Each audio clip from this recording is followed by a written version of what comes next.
We always compare ourselves, Malaysia, always so much better off. You compare Malaysia to Zimbabwe? Of course, to Zimbabwe, we're a better country. Let's not go far. Let's compare ourselves to just Singapore.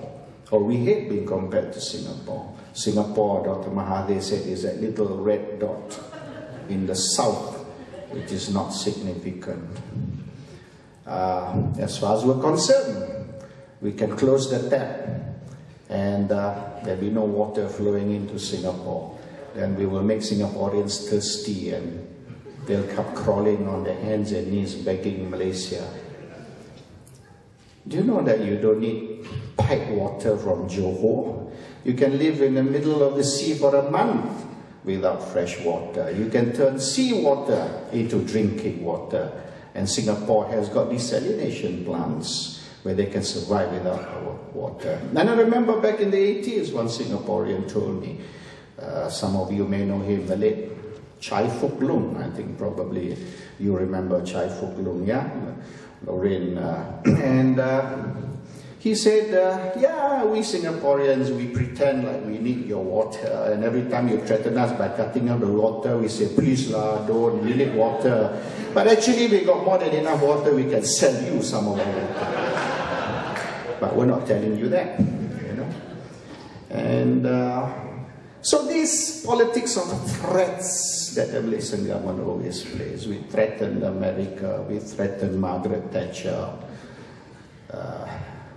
Margaret Thatcher will just send in the Marines and blast us away. But we're just too insignificant, you know, as far as Britain is concerned. You should read Barry Wayne's book, The Malaysian Maverick. I read that book and I'm forcing my wife to read it now. And now a lot of things which we said back in the 80s and the 90s, which then was said to be fitnah, slander, which were said to be lies, today has not only been proven to be not lies, but the full story about what has happened has finally been revealed. And I think a lot of research has gone into that book. They tried to ban the book. They delayed releasing the permit for that book. But finally, they had to release it. And someone asked Mahathir, why didn't you sue the writer of the book? And he says only stupid people sue, you know. So he's not stupid, so he does not sue. The reason he doesn't want to sue, because if you sue, a lot of things will come out in court. And it's better that you do not bring the thing to court, because you see like what happened to that Dr. Shannon's book, Shit. He printed 10,000 copies and the government wanted to ban the book. He ended up selling 200,000 copies because it was banned.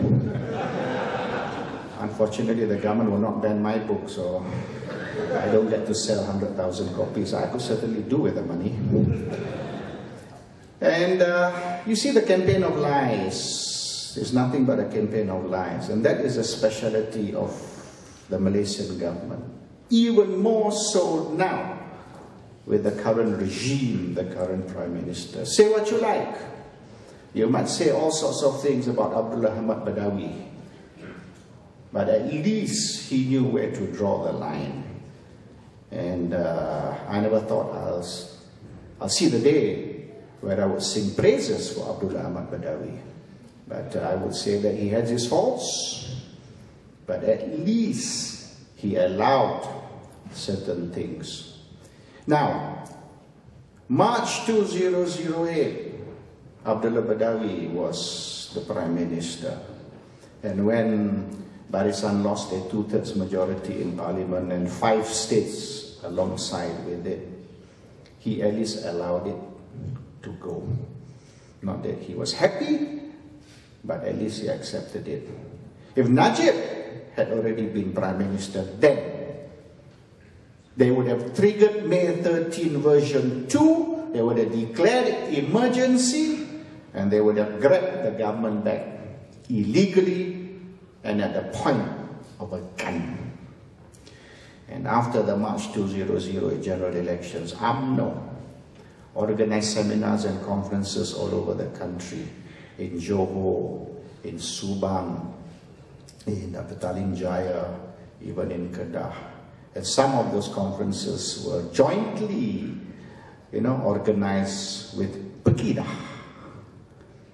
And Pekida is probably what, now we have Perkasa also. Pekida is probably what we would call the Ku Klux Klan of Malaysia, the KKK of Malaysia. They organized gatherings in Kampung Baru, and Pekida is supposed to be there in full force. Nobody turned up except for the 10,000 riot police. And of course, Utusan Malaysia reported 10,000 over people went, 10,000 police and a few reporters, of course. When Hindraf did the demonstration, they said this is going to be May 13. Number 2, the Indians kurang hajar, the Indians are insolent, the Indians are demanding more than what they should, and we're going to kick them back to India. And if they come out in full force, we're going to have a second race riot. Hindraf came out. They marched to Kampung Baru, which was the scene of May 13 version 1. And we have a special branch officer here, who's no more special branch, of course. If not, he'll sit in those chairs, marked special branch. But he's now my lawyer. And he was on duty May 13, and he saw the first death on May 13. And he can testify as to a special branch officer eyewitness account of what really happened.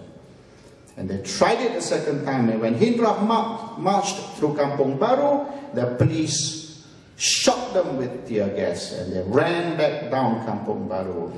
And that was when May 13 version 2 was supposed to start, when the Malays come out and with their machetes, with their parangs, they're supposed to chop these Indians dead. You know what happened?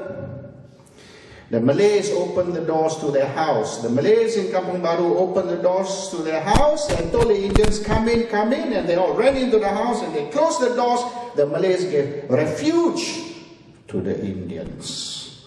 That's the brotherhood between the Malays and the Indians, which again we saw during the Bersih March, also in the month of November, where people like Dr. Hatta were shot with tear gas.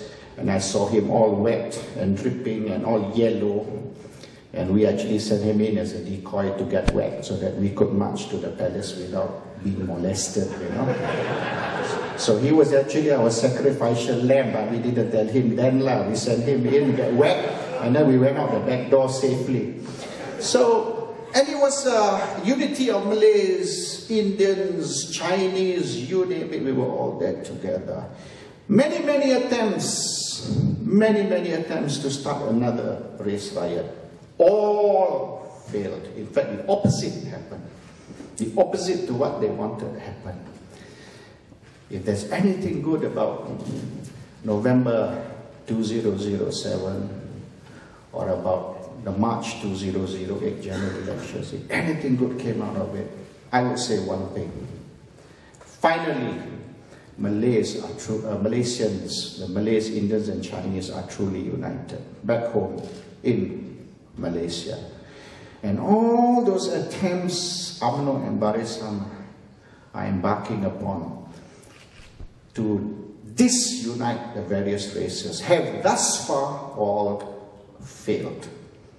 And the job of these friends of Pakatan Rakyat, the international grouping of 500,000 to an estimated 1 million Malaysians all over the world, of all the races, is to send a very strong message back to UMNO and Barisan Nasional.